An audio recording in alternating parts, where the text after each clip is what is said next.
खरं तर तुम्ही जसं सांगितलं त्या पद्धतीनं शिक्षक भरतीची जी प्रक्रिया आहे ती खऱ्या अर्थानं सुरू झालेली आहे। 21,778 जागांवर आता ही भरती सुरू आहे। मात्र आज ही याचिका अनेक विद्यार्थी जे आहेत ते करतायत, कुठेतरी मराठी भाषेवर अन्याय झाला आहे, मराठी माध्यमावर अन्याय मराठी भाषेच्या संदर्भात 4,800 ज्या रिसोर्स पर्सनच्या जागा आहेत त्या राखून ठेवलेल्या आहेत, तरी पण विनाकारण आरडाओरडा करायचा ही एक चुकीची पद्धत आहे। मला नोकरी पाहिजे, विद्यार्थ्यांचं काय झालं तरी चालेल, ही ॲटिट्यूड याच्या पुढे चालणार नाही। आम्ही सुद्धा एखादा निर्णय असेल आम्ही सुप्रीम कोर्टापर्यंत जाऊ, कारण चांगल्या शिक्षणाचा अधिकार हा विद्यार्थ्यांचा आहे। आणि ज्याला शिकवता येत असेल तो कुठल्या मीडियमचा असला तरी आम्ही जाहीर केलेलं आहे, तुम्ही कुठल्याही मीडियममध्ये शिका, पण तुम्हाला जर इंग्रजी शिकवायचं असेल तर तुम्हाला 100% इंग्रजीचं ज्ञान पाहिजे। कारण गेल्या एका वर्षामध्ये 2 लाख विद्यार्थी कमी झालेले झेडपीच्या स्कूलमधले। आम्ही मराठीमध्ये पोस्ट ग्रॅज्युएशन आणि इंजिनिअरिंगचं ट्रेनिंग सुरू केलेलं आहे। चंद्रकांत दादांनी खूप चांगली कामगिरी त्या संदर्भात केलेली आहे। परंतु कुठेतरी हा विचार करायलाच लागेल की इंटरनॅशनल कम्युनिकेशनची लँग्वेजसुद्धा इंग्लिश आहे, म्हणून मराठीच्या बरोबर इंग्लिशचं नॉलेज देत असताना हे परिपूर्ण नॉलेज आपल्या मुलांना मिळालं पाहिजे। आणि जसं खाजगी शाळेमध्ये शिक्षण असतं तेवढंच दर्जेदार शिक्षण हे झेडपी स्कूलमध्ये सुद्धा पाहिजे।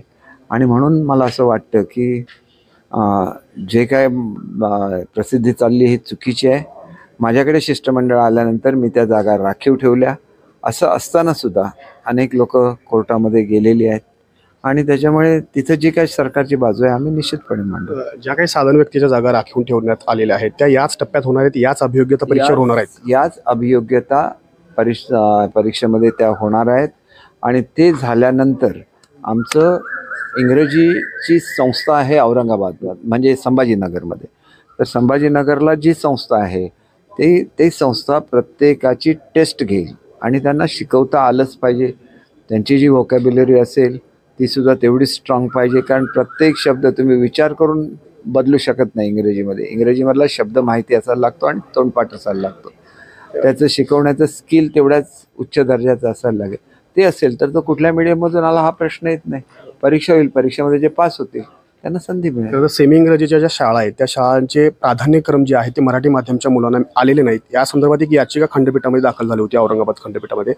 त्या औरंगाबाद खंडपीठाने असा अंतरिम आदेश दिलेला आहे की सेमी इंग्रजी शाळांचे प्राधान्यसुद्धा मराठी माध्यमाच्या मुलांना दिले पाहिजेत। मात्र उद्या लॉक करण्याची शेवटची मुदत आहे, पण अजून काही शिक्षण विभागाकडून आलेलं नाही। शेवटची जरी मुदत असली तरी 4,800 ज्या राखून ठेवलेल्या जागा आहे त्याच्यामध्ये त्यांचा नंबर लागणारच ना पुन्हा। त्याच्यामुळे कदाचित मुळात रिप्रेझेंट करण्याची संधीच मिळालेली नाही त्या ठिकाणी। तारीख लावली आणि त्याच तारखेला निकाल झालेला, तर ज्या रेग्युलर हिअरिंग ज्यावेळेला होईल त्यावेळेला त्याच्यावर निर्णय होईल। याचिका दाखल झाल्या तरी कोणत्याही प्रकारचा खंड शिक्षक भरती प्रक्रियेमध्ये होणार नाही। निश्चितपणे आता कोर्टाचा जो निर्णय आहे तो आपल्याला तपासून बघायला लागेल। एक बघा, आता शिक्षकेतर कर्मचारी होते त्यांच्या संदर्भात अनेक महिने आणि खरं तर वर्षाच्यापेक्षा जास्त काळ स्टे होता। आमचे नवीन ॲडव्होकेट जनरल आदरणीय सराफ साहेब अतिशय एफिशियंट आहेत, स्वतः उभे राहिले कोर्टामध्ये, स्टे व्हेकेट करून घेतला। आता शिक्षकेतर कर्मचाऱ्यांच्या भरतीचा मार्ग मोकळा झालेला आहे। शेवटी एवढ्या ॲक्टिव्हली गव्हर्नमेंट काम करतं आहे आणि त्याच्यामुळे आपल्याला दुसरी गोष्ट लागेल, हे फक्त 24,000 आहे, त्याच्यामध्ये 4,800 केले की ते 30,000 होतील। त्यानंतर 12,000 जागा या आदिवासी विभागातल्या आहेत, पेसामधल्या, तर त्या पेसाच्या संदर्भात सुद्धा सुप्रीम कोर्टामध्ये केस सुरू आहे। हे सगळे अडथळ्याचे शर्यती पार करून आपल्याला मुलांना शिक्षण द्यायला लागतं।